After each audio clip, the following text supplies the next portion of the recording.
Hi everybody, I'm really excited for this section of the onboarding program. We're now moving into pillar number 3, which is servicing leads and converting leads. When we say servicing leads, generally what we mean for this section is servicing a jumpstart. So what exactly is that? A jumpstart is 3 45-minute sessions. This could come direct from the office as a new joiner and they get 3 45-minute sessions. It could come from the floor when you walk the floor and engage a member in some way and then they get fed down into the jumpstart. Or it could come from a promotion that you do in the club where the promotion engages the member and then they continue on in a jumpstart. But at the end of the day, it is the sales process that we highly recommend. It's been tested and proven time and time again to work over and over as the absolute best option for personal trainers in a commercial gym to build your business as quickly as you possibly can. So we've been recommending this for about 15 years. Over those 15 years, it has evolved to keep up with the times, but at the end of the day, the structure of the jumpstart remains the same because it has been proven over and over again. Especially if you're in your first 5 years, I would say master this process as best as you possibly can. So a couple of questions I often get is, I literally get asked, does this actually work? And what expectations can I have around it? So guys, my answer to that is numbers don't lie, okay? We have so much data now supporting this process as one of the most effective ways to convert as many people as possible into your business. I'll tell you some real life examples that are happening right now, and we've even got some screenshots we can share. So I have a personal trainer called John. John is fairly new into the industry. He has some prior experience, but no real heavy experience working in a commercial gym, but he has had personal training experience briefly.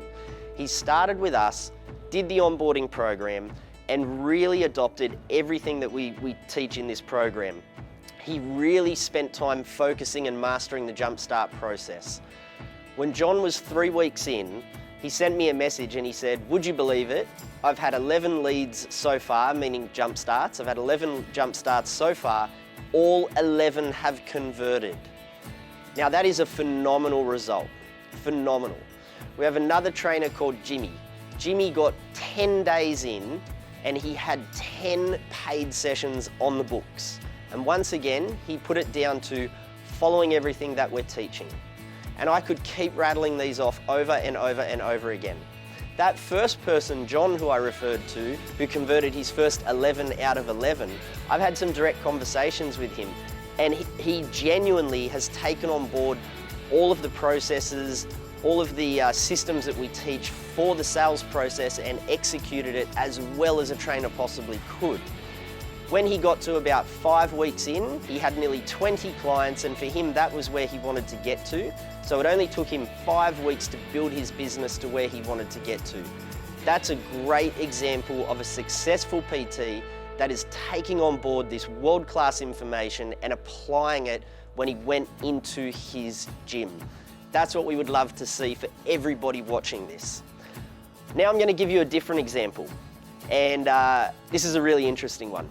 We had a PT once and his name was Wes. Wes was a lovely guy, very personable, very charismatic, very friendly. He was a real people person. He could speak well. He had all of those fundamental skills that would make you think he's going to be highly successful. The club started to generate a huge amount of jump starts from new joiners.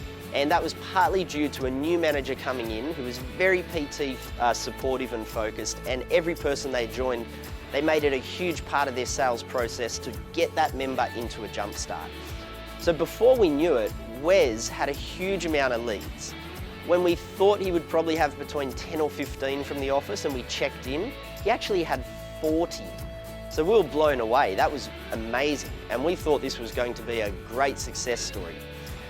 The short version is, when we actually tracked these leads, he had only converted 2 conversions from 40 leads.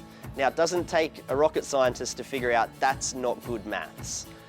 So we knew something was going seriously wrong. but we couldn't quite pick it from the get-go because, as I said, the personality of this trainer was spot on.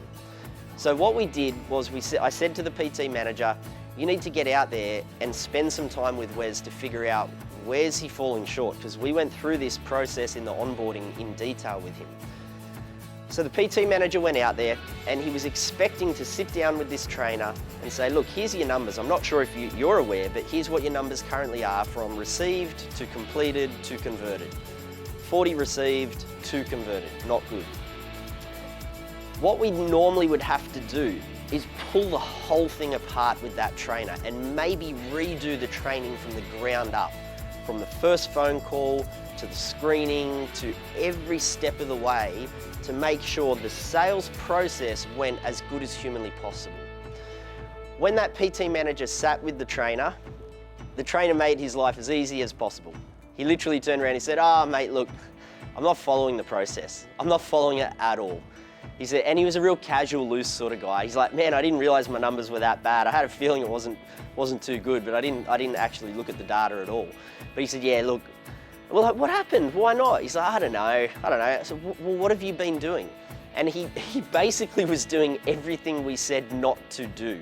He would put them on a treadmill for a warm-up. He would use a lot of pin-loaded machines during the jump start. All of these things will destine you to fail. Why am I telling you this story? Rather than us having to spend hours and hours rebuilding and retraining in the hope that this PT would adopt the practices, as I said, he put his hand up straight away and just said, I'm just not following it. So it was a real simple solution where we said, look, if we're going to make sure the club keeps giving you leads, can you please follow the process? Just trust the process, give it a go. And we said, look, we're going to track your numbers and we'll know whether you're doing it or not, because it's clear right now you're not. And he said, yep, look, I'll do it. Now, I had the confidence that he could execute this process really, really well. So we said to him, we said, Wes, we're going to give you 10 more leads. We want to see what happens. We're just going to go for 10. Let's see how you go. Out of those 10, as we tracked him over the course of a couple of weeks, as he serviced all 10, he converted 7. He had a 70% conversion rate. That's phenomenal. And that was a brilliant moment for me in my career, I guess, to have that experience to just reinforce how good this process works when it's done right. So from John to Jimmy to Wes as a turnaround example, and so many more that I could give you. I cannot stress enough, guys, follow the process. Follow the process, follow the process. This process is built based on commercial gyms and general pop. We are not operating in powerlifting exclusive competitive performance centers or spinal rehab clinics. If you're in a niche area of some sort, then this process, in my opinion, would still work to a fair degree, but it would need some adjusting. As we go through the process, you'll see that it's delivered on the basis of probably a general pop who has your normal sort of commercial gym goals. They want to lose weight, they want to get a bit fitter, they want to tone up, fix their sore knee or get rid of the back pain a little bit. But should you get a niche style client, someone who wants to compete in bodybuilding, someone who wants to be a professional boxer, something that's very specific, then you still take the process, but you change the delivery of the process. So if it's a bodybuilder, you're not going to get them to do, kettlebell swings and all sorts of functional movements. That's not going to excite them. They know that that's not the training that they should be doing.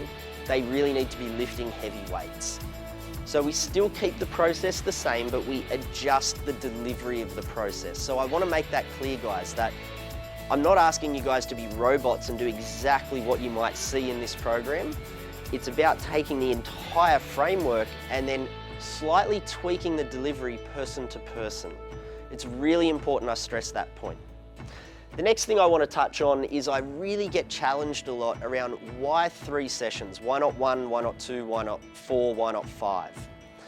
Here's the interesting information behind that. We have tested that theory.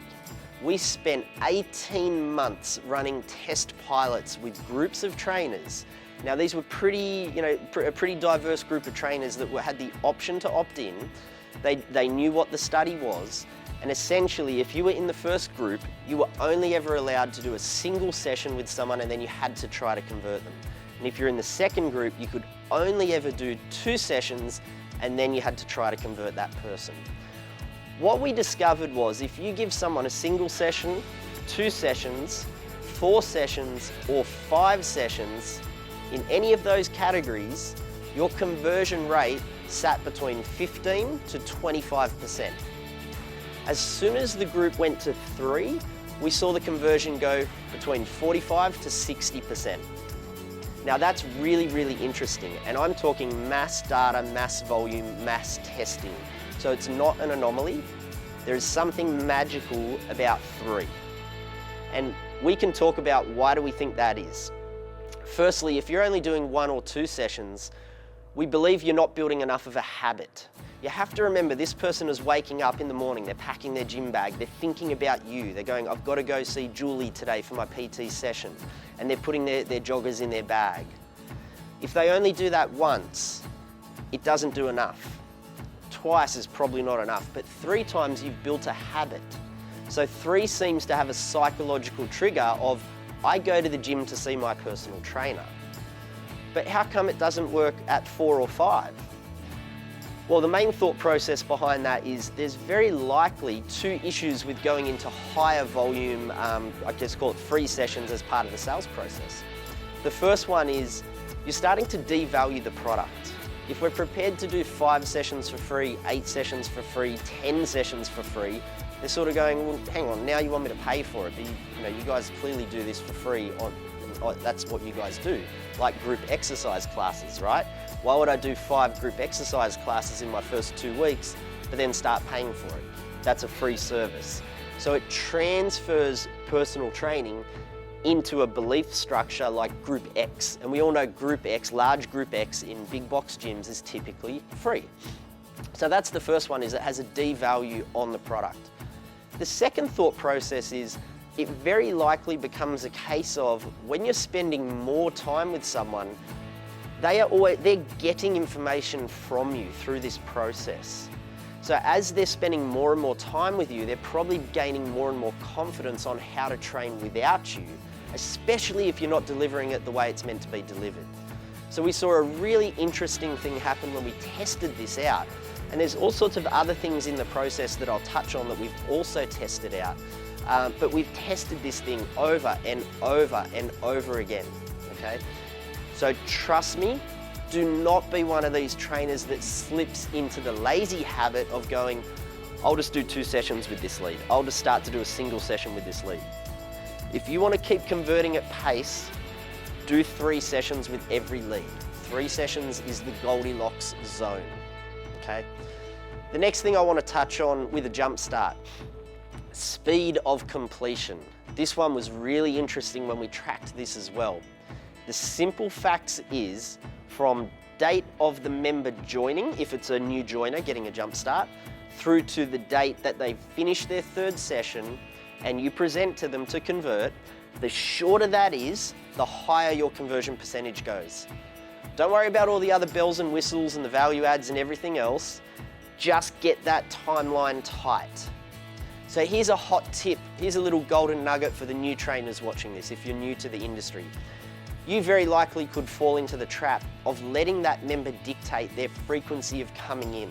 I've seen it happen time and time again, where you call up the person to book them in for their first session and they say, oh look, work's really busy, I'm getting to the gym about once a week, could we do every Tuesday for the next 3 weeks? I've seen trainers say yes to that. When I get told that, I literally say no. That's it. And I use this analogy. If you go to the doctor and you're sick and they say, take this medicine, 2 tablets in the morning, 2 tablets in the night for 7 days, do you turn around and say, look, can I just do 1 tablet every 2nd day? The doctor says, no. Like, I'm the doctor, I'm prescribing what you need to have confidence in me, this is what you need to do as far as frequency of your medicine. Same process with the jump start.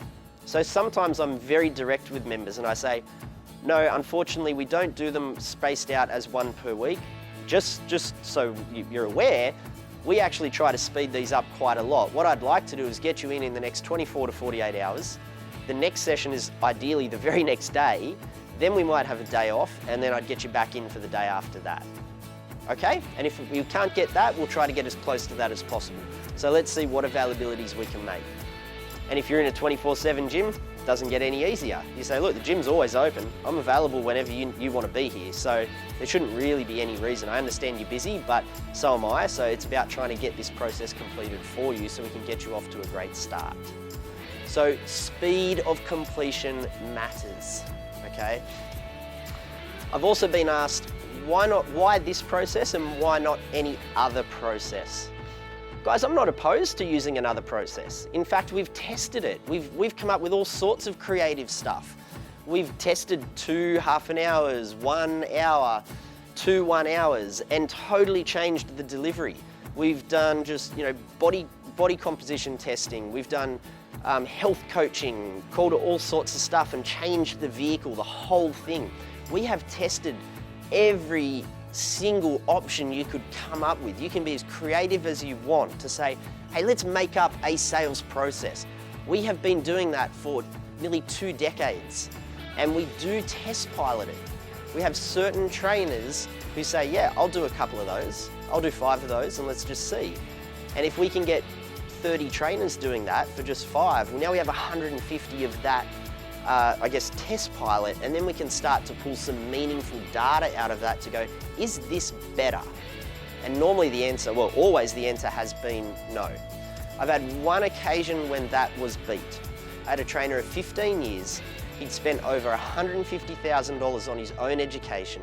He had a very specific sales process that he used to do that was very specific around his methodology of training. He was in his mid-30s. He was highly experienced, highly qualified, and he came in and he said, look, I understand you guys have a process that applies for 99 out of 100 trainers. I'm that other one.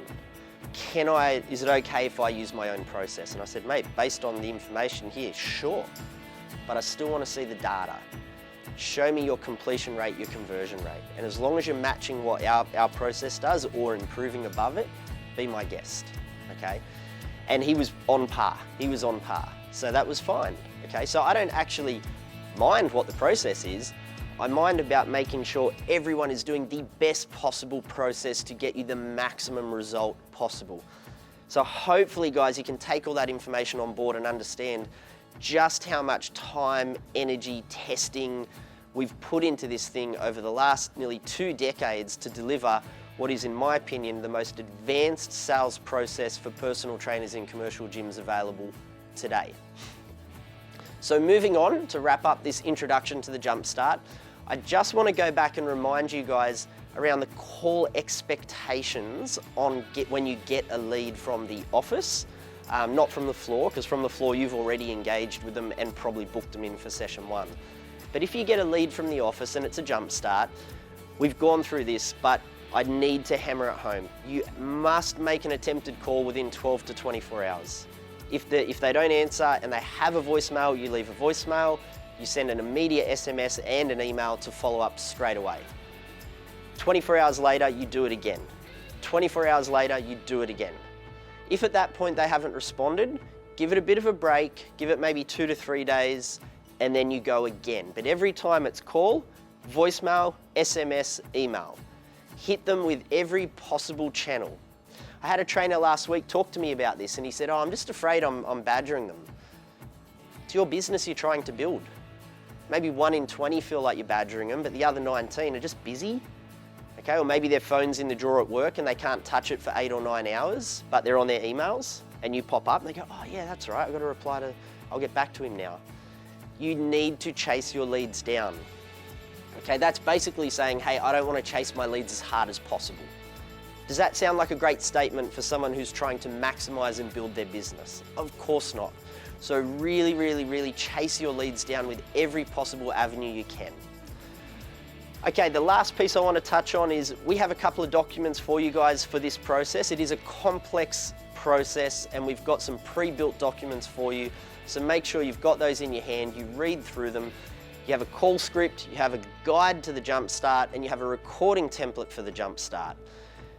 My suggestion again is, whether you're brand new to the industry, 2 years in, 5 years in, learn the process, or even more. Learn this process, maximize this process as best as you can. But I love to say this to trainers at this point. I say, once you get these documents and you go through the process and you really get a grasp on this process, 3 weeks later, if I hand you some blank sheets of paper, can you write out the call script? Can you write out the session guide, word for word?